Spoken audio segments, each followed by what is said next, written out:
What's going on, everybody? It's Bipolar, and thank you to Thunder once again for letting me upload to Thunderstruck Gaming. It's been a while since I've uploaded to this community channel, actually, and you know what?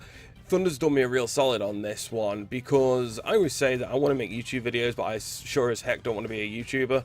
But through some fault of my own, I've had to kind of take a bit of a YouTube sabbatical. So as far as the channel goes in 2019, it's not exactly been great, and it's been very inconsistent, and I'm effectively rebuilding my channel from the ground up. And Thunder's great. You know, I DM'd him within 10 minutes. He got back to me saying, yep, sure, no problem, just send it over. And that's incredible, and I am grateful. It is really, really cool what he's doing. I know so many people say that, but it is true.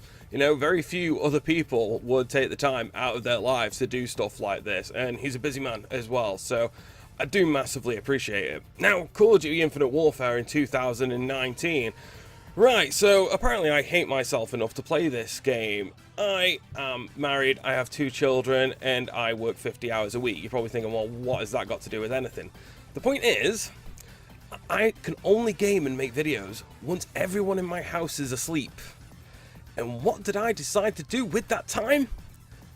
I decided to play Infinite Warfare. Why? Don't know.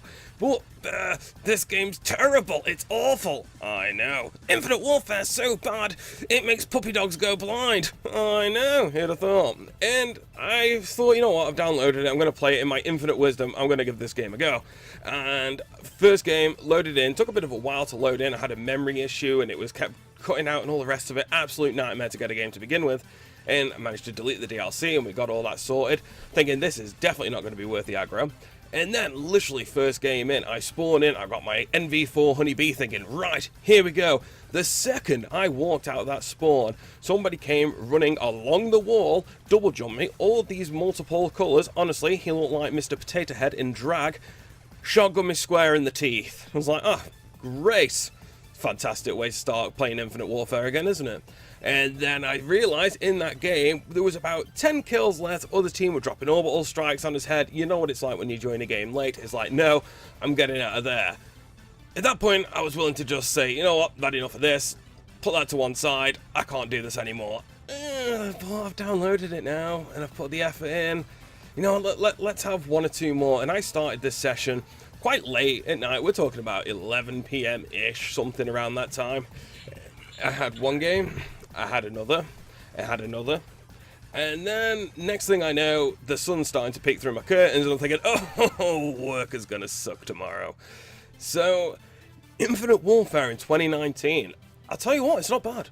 It's not bad. I mean, if you play a lot of Call of Duty, which nowadays I don't, right? I've been through that stage where I've taken Call of Duty seriously and wanted to do really well, and I know we can all mock, but we've all done it. We've all been through that stage at some point. But for me, I play a lot of Call of Duty World War II. I really, really like that game. I know that game's terrible as well. I must like all the really crap gods. And I play a lot of Battlefield.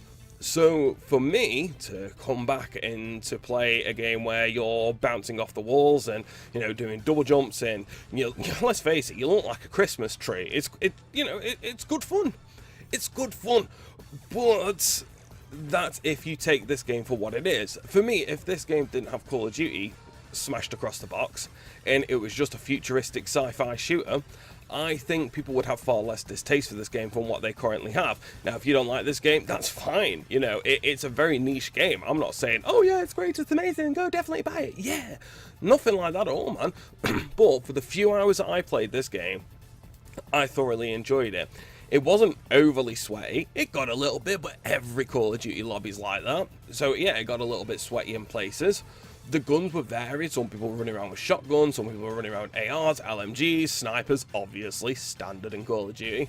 And I was kind of finding the meta for me was definitely SMGs. I was kind of thinking, especially how quick you walk around, how quick you run and wall run and all the rest of it in this game. I was generally finding myself in situations where I'd be on top of people really, really quickly. So SMGs worked, man. I was enjoying it. And it was just a crazy, fun, fast-paced game with all these stupid abilities, all these different ways of killing each other. And you'd always die 1 or 2 shy of your streaks. And that, even though you stop playing Call of Duty for years, man. I mean, so you just stop, you walk away, you just don't play it, you barely play it, from being the one game you buy all year to being just another game in the pile. of games you've currently got, and then but you still have that old feeling with Call of Duty, and I think that's the thing that kind of drags me back in. I'm pretty convinced Call of Duty is like heroin. Now, I've never tried heroin. Sure, it's lovely. Heard it's a bit Moorish, and Call of Duty I kind of feel like it's the same thing, because even though I can go away from it for however long a time, and then the second you come back in, you just get that same old, you know, comfortable slippers feeling. It's like your favorite pair of pajamas. I don't know what it is about Call of Duty. Maybe it's just that dirty ex-girlfriend feel you get from it. I don't know, but it's all right. Infinite Warfare in 2019 is alright. It's got a load of different guns. They added quite a few in for free, as far as I'm aware. When I booted it up and started playing it, I seem to have a bunch of guns just given to me, so I was like, I ain't going to complain about that. That's because nobody's playing the game. Actually, you know what? You'd be surprised. I was playing Team Deathmatch, and again, very late at night. It wasn't exactly optimal UK time for gaming. And I got into TDM lobby sound. Yeah, I wouldn't try any other lobby because it's Call of Duty after the first year has ended. I know better. But it was sound, you know. I was getting into games within 30 seconds to a minute. Lobbies were filling up fine. It wasn't getting dominated by some Prestige Master 1000 or anything like that. And the game just worked. I didn't really experience too many lag problems.